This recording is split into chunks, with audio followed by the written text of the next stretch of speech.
Hello வணக்கம். இப்போ நம்ம வந்திருக்கிற விநாயகர் கோயிலுக்கு வந்திருக்கோம். இந்த விநாயகர் சிலை எங்க இருக்குதுன்னு சொல்லிட்டு பார்த்தீங்கன்னா, சித்தூர் டிஸ்ட்ரிக்ட்ல இருக்கக்கூடிய, அதாவது வேதமுரு மண்டலம் கமரமிட்டா என்ற இடத்துல வந்து விநாயகர் சிலையில வந்து வச்சிருக்காங்க. எவ்வளோ அழகா இருக்குது பாருங்க. எவ்வளோ பெருசா வந்து சுமாராக 15 அடிக்கு மேல இருக்குது. எவ்வளோ அழகா இருக்குது. அதை வந்து அழகா காமிங்க. இந்த விநாயகர் வந்து பார்த்தீங்கன்னா, சுமாராக விநாயகர் பண்டிகையிலிருந்து குறைந்தபட்சம் வந்து பார்த்தீங்கன்னா, ஒரு 15 நாளைக்கு மேல வந்து இந்த விநாயகரை வந்து வழிபட்டுட்டு வந்திருக்காங்க.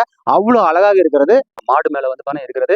எவ்வளோ அருமையாக வந்து பாருங்க. இந்த மாரி சிலை வந்து இப்பதான் வந்து பார்க்குது. அதாவது வந்து கமர்மெட்டான்னு சொல்லிட்டு இந்த வேதமுரு மண்டலத்துல இருக்கக்கூடிய இந்த விநாயகர் சிலைய தான் நம்ம பார்த்துட்டு இருக்கோம். அது எலியெல்லாம் வந்து அவ்வளோ அழகான முறையில வந்து இருக்கிறது. இந்த பகுதியில இருக்கக்கூடிய மக்கள் எல்லாம் சேர்ந்து அவ்வளோ சூப்பரா வந்து இந்த விநாயகரை வந்து வச்சிருக்காங்க. அதுக்கு மேல வந்து விநாயகர் மேல உள்ள கோபுரத்துல வந்து அவ்வளோ அழகாக இருக்கிறது. நீங்கலாம் வந்து இந்த பக்கமெல்லாம் வந்தீங்கன்னு சொல்லிட்டு கமெண்ட்ஸ் பண்ணுங்க. அது மட்டும் இல்ல, நீங்கலாம் வந்து இந்த விநாயகரை வந்து பார்த்துட்டு போனீங்கன்னு சொல்லிட்டு கமெண்ட்ஸ் பண்ணுங்க. மறக்காம நம்மளுடைய சேனலை வந்து லைக் பண்ணுங்க, ஷேர் பண்ணுங்க, சப்ஸ்கிரைப் பண்ணுங்க. தேங்க்யூ.